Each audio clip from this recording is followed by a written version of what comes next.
If you've ever tried to send a file by email and hit that annoying attachment limit, this tutorial is going to help. In this video, I'll show you how to send large files in Google Drive quickly and easily so you can share big videos, folders, photos, documents, or any other large file without worrying about email restrictions. This is one of the easiest ways to share large files with friends, clients, or teammates, and it works whether you're using Google Drive for personal files or work projects. If this video helps, make sure to hit that like button and subscribe for more simple tech tutorials. Alright, let's jump right in. First, open Google Drive in your browser and make sure you're signed into the correct Google account. Once you're in Drive, look for the plus new button on the left side of the screen. Click it, and from the menu, choose File Upload. This tells Google Drive that you want to upload a file from your computer into the cloud. Now browse through your folders and select the large file you want to send. It could be a video file, a zip file, a presentation, or any other file that's too large to attach normally. After selecting it, click Open to start the upload. Now while the file uploads,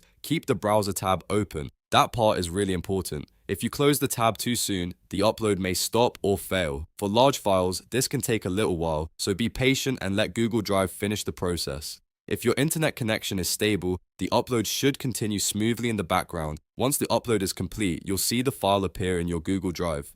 Next, it's time to create a shareable link. Find the file you just uploaded, then right-click it and select Share. This opens the sharing settings, where you can control exactly who gets access to the file. Under General Access, change the setting from Restricted to Anyone with the link. This is the key step that makes your large file easy to send, because anyone who gets the link can open it without needing special access from you. After that, choose the permission level that fits your needs. If you only want people to view and download the file, select Viewer. If you want them to leave comments, choose Commenter. And if you want them to be able to edit the file, select Editor. In most cases, Viewer is the safest option for sending large files. Once the permissions are set, click Copy Link.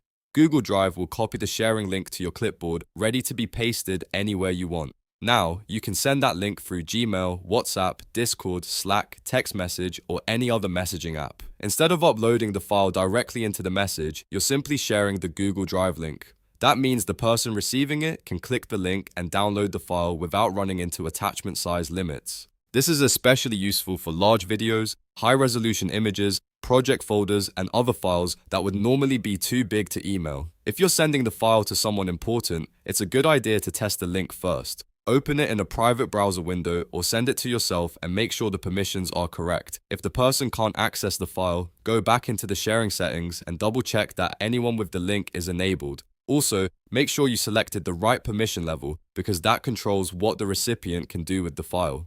There are also a few important things to keep in mind. Large uploads require a stable internet connection, so if your connection drops, the upload may pause or fail. Make sure you have enough Google Drive storage available before uploading, especially if the file is very large. And just like I mentioned earlier, don't close the browser while the upload is in progress. That's one of the most common mistakes people make. So to quickly recap, upload the file to Google Drive, right-click it, open Share, change General Access to anyone with the link, choose the right permission, copy the link, and send it wherever you need. That's the simplest way to share large files without email limits or complicated file transfer tools. If this tutorial helped you out, please hit the like button, subscribe to the channel, and turn on notifications so you don't miss the next easy tech guide. Thanks for watching, and I'll see you in the next one.